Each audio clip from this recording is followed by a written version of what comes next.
Today we're talking about Venice, and we're going to tell you why you should get lost in Venice, but we're going to also give you tips on how to avoid getting lost in Venice.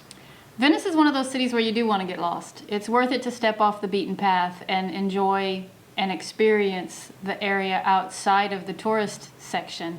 And so many people don't do that. They only go through the area between Rialto Bridge and San Marco Piazza, never getting to see so much more of the beauty of the city around every corner, something more spectacular. You'll see all kind of different boats. You'll see ambulance boats. You'll see produce market boats. You'll see ice cream boats that distribute ice cream. You'll see garbage boats. Construction boats. You'll see all kind of boats doing all kind of different things. And I think you'll be amazed on what they can do with these different boats. And it's not just the boats, it's about seeing everyday people in Venice doing what they can do every day. And this is a centuries old community that lived in a different way than most of the rest of the world lived. And it's important to kind of experience that and to see what life is like there beyond the tourist areas. I liked getting to see the gondolier taking a break at a cafe with his gondola moored right there on the canal. Yeah, I mean, that's really something a lot of people don't get a chance to see. And the other thing is, at nighttime, it's so spectacular walking around, the city at night. Every night we were there, we went explore and walked, and we were just amazed by what we saw each time we went out at night. So it's really a spectacular place to visit.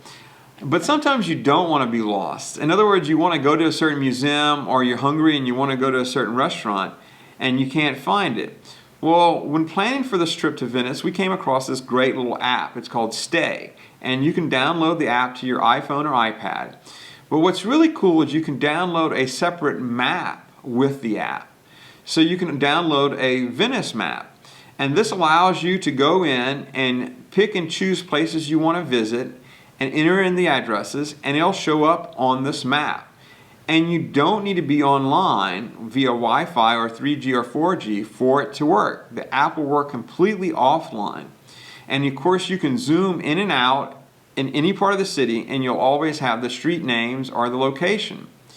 The other thing is, it'll actually show you where you are on the map, and as you turn around, it'll show you which direction you're facing. In other words, if you want to look to say, hey, it's on this part of the island and I need to head in that direction, you can rotate around to see which way you need to go. And it works really, really well. There is one thing or one note about the whole Venice system. The address system. It's really quirky. Yeah, normally you would think there's street and street addresses. In other words, you have a street name and a number associated with that address. But in Venice, that's not the way it works. You actually have a neighborhood and a number within the neighborhood. So normally you would say, okay, I'm at 101 and I want to go to 105, so it's just 102, 103, 104, and 105. Well, in this situation, 105 may not be there. It may be two streets over. So that's really quirky. Now that's not any fault due to Stay or Google or Apple Maps. It's just the nature of Venice.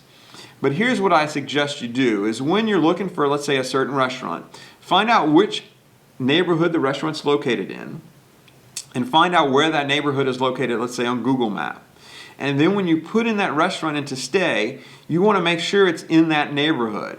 And as long as it's in that neighborhood, you'll be fairly close. It may not be exactly on the right street, but it'll be close. It'll be close enough to get you there, at least get you to the area, and then you can find your way around.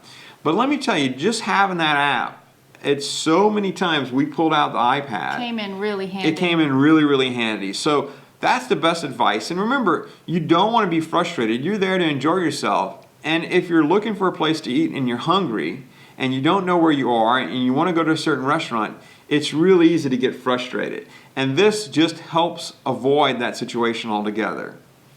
But anyway, that's it for this episode. Thanks for joining us. And don't forget to subscribe and like us on YouTube.